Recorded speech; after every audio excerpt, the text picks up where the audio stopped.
জিম্বাবুয়ের বিপক্ষে প্রথম টেস্টে বাংলাদেশের হারের দিন চট্টগ্রাম টেস্টের জন্য ১৫ সদস্যের দল ঘোষণা করেছে বিসিবি। লাল বলের ম্যাচ, তবে ঘরোয়া ক্রিকেটে সাদা বলে পারফর্ম করে ৩ বছর পর দলে ফিরেছেন wicket keeper batter Enamul Haque বিজয়।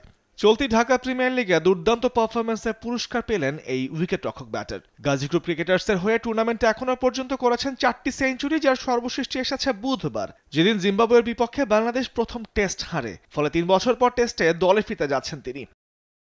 বিজয় সবশেষ টেস্ট খেলেছেন ২০২২ সালের জুনে ওয়েস্ট ইন্ডিজ সফরে। ফার্স্ট ক্লাস ক্রিকেটে ব্যাটে রানের ফোয়ারা ছড়ালেও সেবার সব মিলিয়ে ৫ টেস্ট খেলে করেছিলেন ১০০ রান। এনামুলকে জায়গা দিতে গিয়ে বাদ পড়েছেন জাকির হাসান।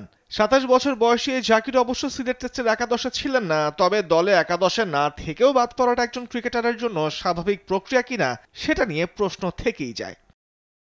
এদিকে চট্টগ্রাম টেস্টের দলে আরও একটি পরিবর্তন আনা হয়েছে। নাহিদ রানা পিএসএল খেলতে চলে যাবেন বলেই পরিবর্তন অবধারিতই ছিল আগে থেকে। স্পিন শক্তি বাড়াতে ফাস্ট বোলার নাহিদের পরিবর্তে ডাকা হয়েছে বাঁহাতি স্পিনার তানভীর ইসলামকে। নতুন করে ডাক পাওয়া তানভীর এখনো পর্যন্ত কেবল ৪টি আন্তর্জাতিক টি-২০ ম্যাচ খেলেছেন, যেখানে তার শিকার ২ উইকেট। তবে এখনো ওয়ানডে কিংবা টেস্টে অভিষেক হয়নি বাঁহাতি স্পিনারের। যদিও স্পিন আক্রমণে মেহেদী মিরাজ, তাজুল ইসলামের সঙ্গে নাইম হাসান আগে থেকে দলে আছেন, এবার দেখার অপেক্ষা টেস্ট সিরিজে বাঁচাতে স্পোর্টিং উইকেট থেকে সরে আসে কিনা বাংলাদেশ। যদি তাই হয়, তবে চট্টগ্রামের স্পিনিং ট্র্যাকে জিম্বাবুয়ের বিপক্ষে সিরিজ বাঁচাতে মাঠে নামলেও অবাক হওয়ার কিছু থাকবে না বাংলাদেশের জন্য। তামিমুর রহমান, স্পোর্টস ডেস্ক, দেশ টিভি।